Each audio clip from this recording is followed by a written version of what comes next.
Hey everyone, today we're going to work with Ansible Navigator for the RHCE v9.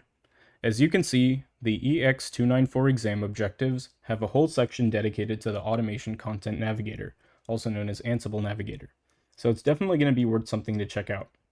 In fact, Ansible Navigator is the product that Red Hat prefers you to use these days for your Ansible control node. However, there shouldn't really be anything stopping you at this time from using the standard Ansible utilities to get at least most of your work done. But it's possible that could change as time goes on though. So for the sake of future-proofing the series, I'm going to try and show the Ansible Navigator tool will get them out more from now on, but I'll also make sure to present the old method too if we're doing something special. Okay? Cool. So to keep these videos shorter and more to the point, I'll be splitting this up into two parts. This video will be sort of an introduction to Ansible Navigator, like getting it set up with the execution environment, and some tips on configuring it. In the next video, I'll demo a playbook that uses execution environment-based collections, and we'll also manage our inventory under Ansible Navigator as well. And from there, anyways, we're just going to try our best to use Navigator, so that should hopefully answer any questions that arise as the series continues. Alright, so let's just make sure that we have our installation covered real quick. Now, the documentation for Ansible Navigator tells you to install it using the Python pip command.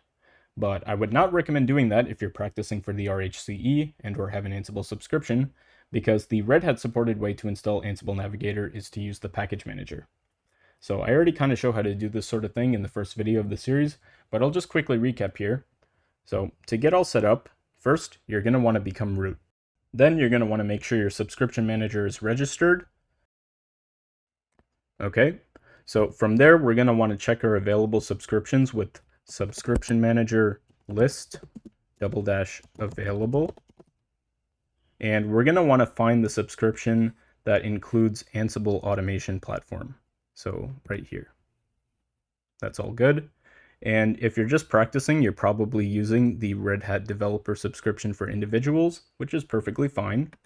So we're going to want to copy this pool ID down here. Just copy that. And we're going to want to run subscription manager attach --pool and provide the pool ID. Next, we're going to want to list the available repos with subscription manager repos --list and grep for Ansible. So yeah, you're going to see a bunch of repo IDs, and you're going to want to enable the standard Ansible Automation Platform repo right here. So not the source RPMs or the debug RPMs, we're talking about this one. So I'll just do that. Subscription manager repos --enable, and we'll give that repo ID. Now you can install Ansible Navigator with yum install Ansible Navigator. And if you're just starting out, you might as well make sure you have Ansible core and the RHEL system roles as well, and maybe even a text editor if you need it. And we'll just let that install. And finally, you can drop out of your root shell because we're not going to need it anymore. Okay, now with that taken care of, how do we work this thing? Well, a good place to start would be to run Ansible Navigator --help. So just on a high level, we can already see that the application exposes some subcommands that we pass in the arguments, like collections, config, images, exec, right? So actually, let me just go ahead and show you a short list that roughly tells us what the standard Ansible commands that the Navigator subcommands are equivalent to. So I'll just put up a picture here. This is taken straight off the Ansible Navigator documentation website. And yeah, as you can see, it's pretty straightforward. Now, Ansible Navigator primarily works by using Docker or Podman containers to isolate and standardize your control node workspace, and they call this an execution environment. And so with that being said, we're going to need to pull down this so-called execution environment container image to use Navigator effectively. So it's a good idea to make sure you're logged into the right container registry. And in our case, we can use registry.redhat.io, which is the standard source for this kind of thing, but the source could vary depending on your situation. It's always possible to host your own local container registry for your organization, which you might need to use instead. So I'll be sure to show you how to do that in just a moment. It's pretty simple. So now I'm logged into registry.redhat.io, and now I can take advantage of Ansible Navigator auto-detecting and fetching the standard execution environment when we run it for the first time by simply just running Ansible Navigator.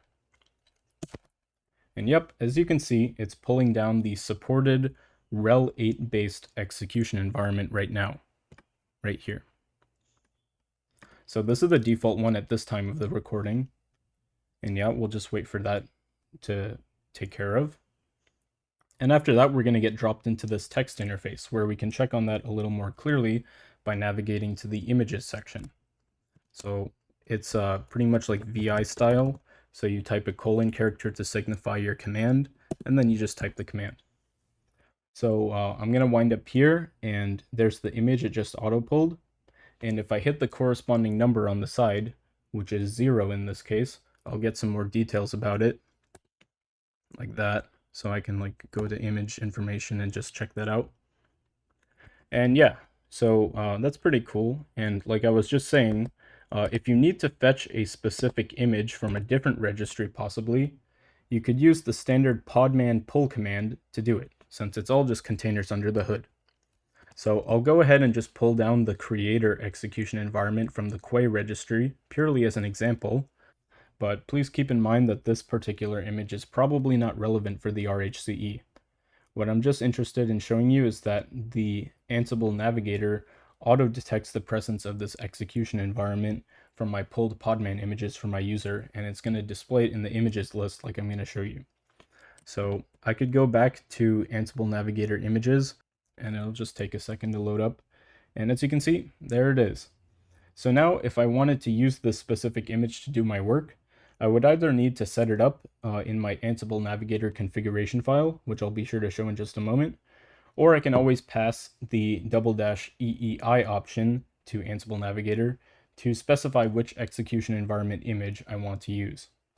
So let's try that by just doing a little comparison real quick.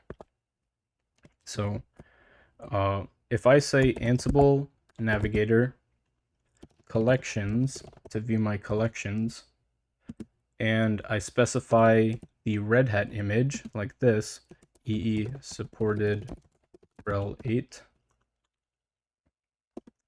and I'll compare this with the creator image I just pulled down in just a second. You can see that the supported RHEL 8 image has plenty of stuff ready to go that Red Hat supports. And now on the other hand, if I go ahead and do the creator image, as you can see, it comes with less stuff. And this is not surprising. This is what I was expecting, what I was going for, but I just wanted to make it really obvious that in real life, you would use this sort of isolation to organize the dependencies and the environment needed to get your playbooks running. Okay, so let me go ahead now and remove the creator execution environment so that there's no more ambiguity about which one we're using. So now, as promised, let's also configure Ansible Navigator from a configuration file. So I think this is extremely useful to do because the defaults of Navigator can be kind of annoying if you're used to the regular Ansible utilities. So luckily, you can generate a sample config file that you can tweak to your needs by doing this. So Ansible Navigator settings --gs for generate sample, and then --pp never for turning off the pull policy, which controls whether it tries to grab the latest container image. And finally, --dc false to disable the display colors. So that'll turn off the colors. And we're going to want to redirect that to a file in our current directory. We'll just call it temp. And we're naming it temp first. And we're going to rename it to Ansible-Navigator.yml. So why are we doing it like this? Well, the Ansible Navigator tool is going to try and parse the file immediately if we just redirect it with the full file name right from the get-go, which is pretty irritating, but that's how it works, so oh well. And yeah, so if you go with this naming convention, Ansible-Navigator.yml in your current directory, it's going to be only effective when you're in this directory. If you move to a different directory, it's not going to take up this configuration file anymore.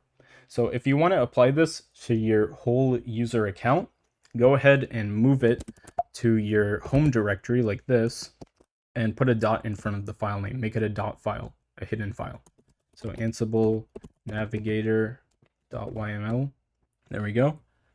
And yeah, this is going to make sure that it's the expected file name for a user-wide setup.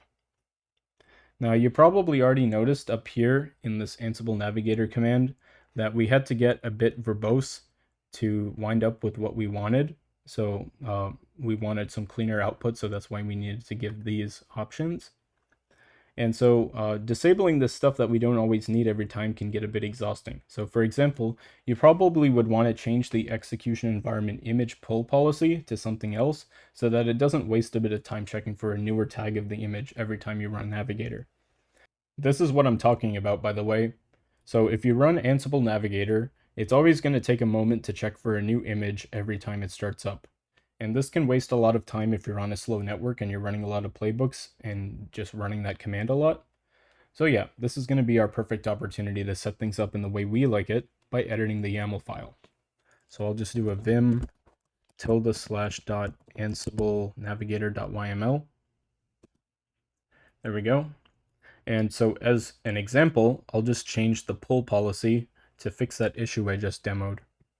I'll go down to the execution environment section. Here it is. And I'm going to uncomment this line. And remember to remove two characters, the # and the space, to fully uncomment the line so that the indentation doesn't get messed up. And I'm also going to need to modify the pull section down here. Pull, uncomment that. And finally, I'm going to need to uncomment the pull policy. So there's the policy, and the default is to check for the latest tag of the image, but we're going to change that to missing. So if the image is missing, it's just going to pull it if it's missing, which is a lot less time consuming than checking for a new tag of the image every single time. Okay, cool. So let's go ahead and give this a go. So I'll quit out of here after saving the file, and I'm going to run Ansible Navigator again. And bam, we're dropped right in a lot quicker. So yeah, that's pretty cool. And feel free to explore the config file and find other things you might want to change to your liking. I know I also mentioned you might want to pick a default execution environment image if you need to use a non-standard one. So yeah, how about I just show you that too, just in case. So if I go over to settings here, I just want to show you the execution environment image. It says execution environment I, but the full thing is image. The default is what's going on right now. So it's trying to check registry.redhat.io every single time. So we can go ahead and change that if we want to by going back into our YAML file and going up here to uncomment the image key. Remember to remove two characters, the # and the space. And we can change this to whatever execution environment image we want to use. So I could just make this EE supported RHEL 8 latest, like that. And yep, that's pretty much all there is to it. So I can just quit out of here. And if I open up Navigator again, it's still going to be quick just like before. But now if I go into settings and check the execution environment image, it turned yellow now because we're not using the default settings. We specified the exact image we want to use. And it should work just fine. Like I can go to images and just check it out and it's still working. It's all good to go. So yeah, that's pretty much how that works. And remember, you can always override this with the command line option as well. So let me just quit out of here. Remember, you can always override this with Ansible Navigator, and then maybe I want to do something like collections --EEI, and then specify the image I want to use, just like we went over earlier. I can just show you EE supported RHEL 8. And that's just going to work as it would before. It's all good. And yeah, that's going to be about it for this video. In the next one, we'll demo running playbooks and using content collections like the ones that I'm showing you here. and dealing with inventories using Ansible Navigator. So I hope this helped. Take care.